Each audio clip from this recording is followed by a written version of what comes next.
Welcome back to BYU Sports Nation live from Studio B. Joining us now, member of the BYU men's basketball team as he prepares for the game at St. Mary's this Saturday night. Spencer Johnson. It's Spencer and Jerem on BYU Sports Nation. I don't even know why I'm here, I'll be honest. I feel like I should just leave. That could be a thing later, right? Spencer and Spencer? Could be. You never know. Never say never. All right. Thanks, Bieber. I'm going to do a pod with Jaron Hall, Jaron and Jerem. See, that makes sense. Yeah. That makes sense. We'll talk quarterbacking. I'll just let him talk. Spencer, congratulations on going 2-0 last weekend. Yeah, that was a wild way to do it, but you did it. What was the key to erasing a 17-point deficit against LMU and then outscoring a red-hot shooting Pepperdine team as well? Winning's always hard. Everybody knows that. So especially getting 2 wins on the road against teams that were shooting like that is huge for us. We love it. We had to come in and figure out some defensive schemes because both those teams were playing really well. But it felt good to finally get back on track, to where we are. You guys were experiencing something you hadn't before, which is a 4-game losing streak, right?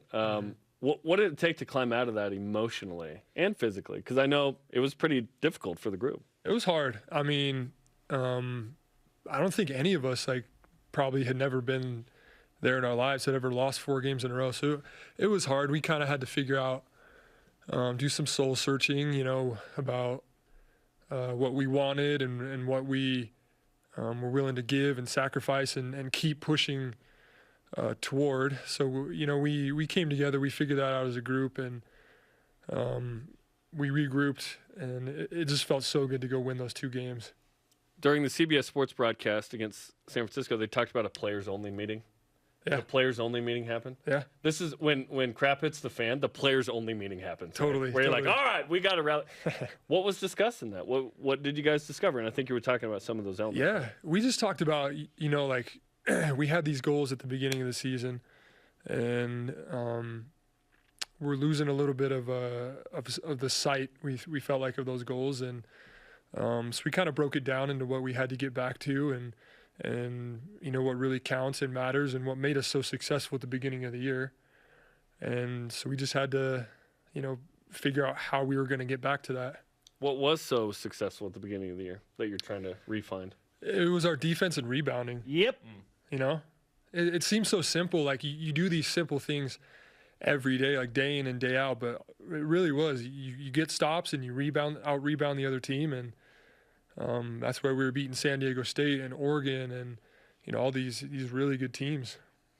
BYU basketball has had to redefine itself from a roster standpoint several times this year, largely because of injuries and attrition. No Gavin Baxter, no Richard Harward. Now, Fousseyni Traore is questionable for the game against St. Mary's. How do you do this again? Lose another big man potentially if Foose can't go on Saturday and find a way to win in Moraga. What do you have to do? We just have to keep fighting for each other. The game of basketball, in my mind, is really indicative of, the game of life as well. You can't always control what happens to you. Guys go down or, something happens that's super unexpected, but you surround yourself with good people and people that have your back, and you just keep fighting for each other. And, we're calling on Caleb Lohner to play the 5, and that's not his natural position. And a lot of guys aren't really playing their natural position, but we're putting in extra work after practice to kind of figure out those nuances of the game. What does coach want when I play this spot? And we just keep coming and fighting for each other. So it's super special and super fun to be a part of, to see guys, kind of take a step and take that growth. Now it's Gideon playing the 4 sometimes, right? Yeah. He's guarding a 6'9" center against Pepperdine or whatever. Okay, the last couple games, the 2 best D1 offensive games of the year. Boom, explosion. But it was the lowest defensive rated games of the year too. So you won with defensive and rebounding against St. Mary's. Can you sort of in a week snap back into what you did against St. Mary's? Is it hard given the way sort of the last 2 games were played? It'll be a challenge for sure. I think we can do it though. We're totally capable of it. And it's definitely a mindset shift, and but totally something we can do. And every game's different, right? Just because you played the last two that way doesn't mean you will play a similar game. Totally. Are you guys watching a ton of that first game with St. Mary's? Because it's been a minute, but that was one of the best defensive performances in a long time here against that kind of team. Mm-hmm. Totally. Yeah, we've been watching a ton of film. They got us in there, watching this clip, watching this guy. How did our defense look on this possession, What are we going to do here?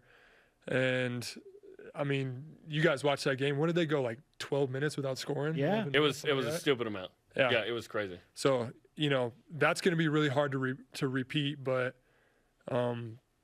definitely doable. Spencer Johnson of BYU basketball is with us on BYU Sports Nation. 18 turnovers against Pepperdine. And I feel strongly, and I'm guessing that you would agree with me, that it's not a close game the way you shot the ball if you take better care of the ball. So what's the key to having better ball security, for lack of a better phrase?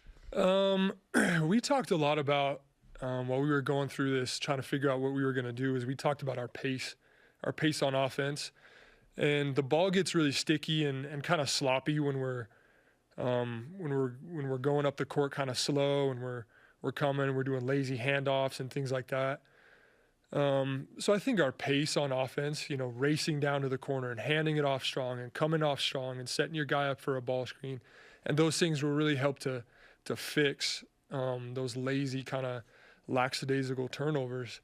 Also coming to 2 feet in the lane. They called some charges, which I'm not really sure about. Of course. So that always sucks, but we got it. Yeah, and little tease to tonight.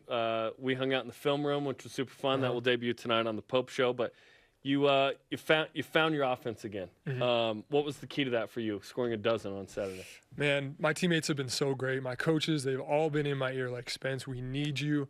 We need you to take shots. We need you to be confident. Just have faith and let that thing fly. Like, you put in too much work and too many shots, so just shoot the ball. We're going to give you all of the BYU Sports Nation karma, Spencer. Okay, if we have another guest this week, bring it they'll on. get I none. need it. I need it. We're just giving it to you to give to yourself, the team, everybody. Like an ample amount of BYU Sports Nation karma headed your way. By the way, have you signed the flag? I did. I signed it my first time here. We don't know when the last time. It's been so long. It's like pre-pandemic, maybe. Yes. I'm trying to find myself. Okay. Yeah. I can't remember. We're just You making found sure. yourself Saturday, Right Spencer. there he is. Okay, right there. he's got it. Nice. Now that you've located your signature and the karma has been transferred, now the true manifestation go. can It's go Been into wire place. transferred. Offshore accounts. Hey, good luck against St. Mary's. Congratulations on finding your offensive mojo. We look forward to another good game with the Gales. Thanks, guys.